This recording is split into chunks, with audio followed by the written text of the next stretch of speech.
Ahoy, ahoy, and welcome to a brand new edition of the Ramble on Reactions. As always, sitting right over there is clever Eric Muller. And doing his best Crispin Glover impression is handsome Dan Nye. Hey, you. Get your damn hands off of her. Yeah. I actually work with a guy who does a really good Crispin Glover from Back to the Future. It amused me. Anyway, completely changing gears. Yeah, because everyone always thinks Crispin Glover and Willard. They think Crispin Glover... Yeah, that's right. I make the deep cuts. They make Crispin Glover in Assassin's Creed. He wasn't in Assassin's Creed. But you know who was? Michael Fassbender. And Marion Cotillard. And other people, Jeremy Irons. And Jeremy Irons. And I'm not going to spoil one, because one actually really surprised me. Was kind of a cool little twist. Oh, yeah. At the beginning of the third act. I was like, oh, awesome, he's here. So, anyway, I did the last one, so I'll tell you. Assassin's Creed, based on the wildly popular video game, because he's going to have to do a little bit more talking than me, because I've never played it. We heard about this last year, Assassin's Creed. More or less, you have some person who has some sort of lineage back in a historical event, and you can send them back in time, and they can change actions. Is the long... No. No? Okay, well, I'm wrong. What's it actually?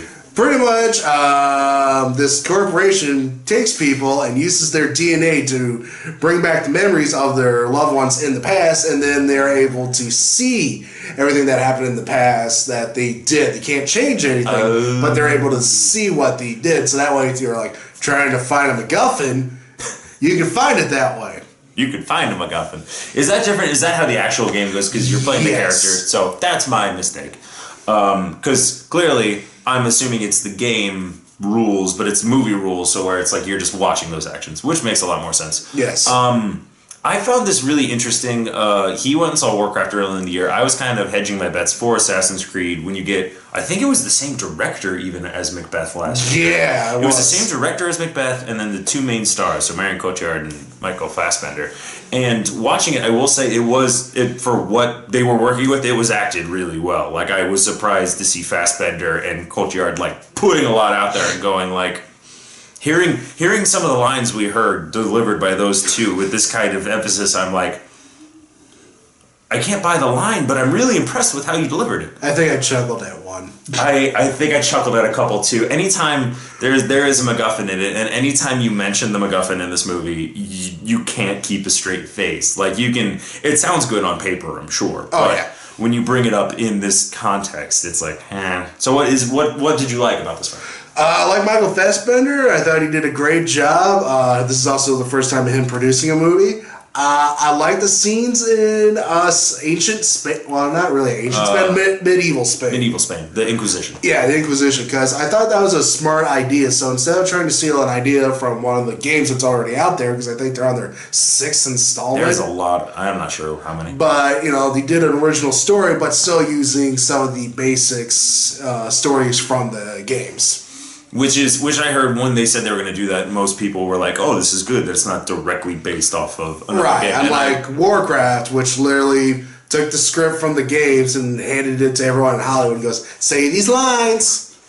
And I will second that very much, to where the scenes that you get in the Inquisition, they felt great. Like, the action was really tight. They were edited together real well. They're a little choppy at some points, but they're never enough to take you out of it. You're just like, this is an action scene, and it's edited very briskly. Yes, Spanish Inquisition parkour was one of the phrases I wanted to use to describe this movie, because that's how it comes across. And it's but I bought it. It was fun to watch people just jumping over rooftops and rolling, and that was actually one of my favorite sequences in the movie, which was the second big action sequence. Yeah. And they cut back and forth between what Fassbender's doing in the, I want to say Animagus, but I don't think that's right, there's no G. No, I think you got it. Oh, well, what are the Animagus? Something like that. Whatever he's doing in that versus what's happening. The fancy science machine. Fancy science machine. But that was probably one of my favorite sequences in the entire movie. Also nice seeing Michael K. Williams in this. Yeah. The gentleman from the wiring community, because we love that show so much. So tell me a little bit about your gripes, Nisk. My gripes is anything set in the present day. When you take 30 minutes to give your character a backstory where you don't really need a backstory, all you really want is for him to go back in time and assassinate some people. And then also them really trying really hard to force a sequel when there's probably not going to be one. we know there will be, for sure, a Warcraft sequel because of how well it did overseas. Assassin's Creed. This one it's still up in the air. This one, it's going to be a little bit harder. I will also agree with that, where it's like the action scenes set in the Spanish Inquisition felt like the game, where it's like, this is fun, you're engaged, it's some good action, whereas everything else felt like kind of a boring cutscene. Not only that, like when they started doing the action in the modern, it felt like forced, and it didn't really make sense. Yeah, it is that's when you get to the action in the modern. It gets to the third act. Minor spoilery, but nothing crazy.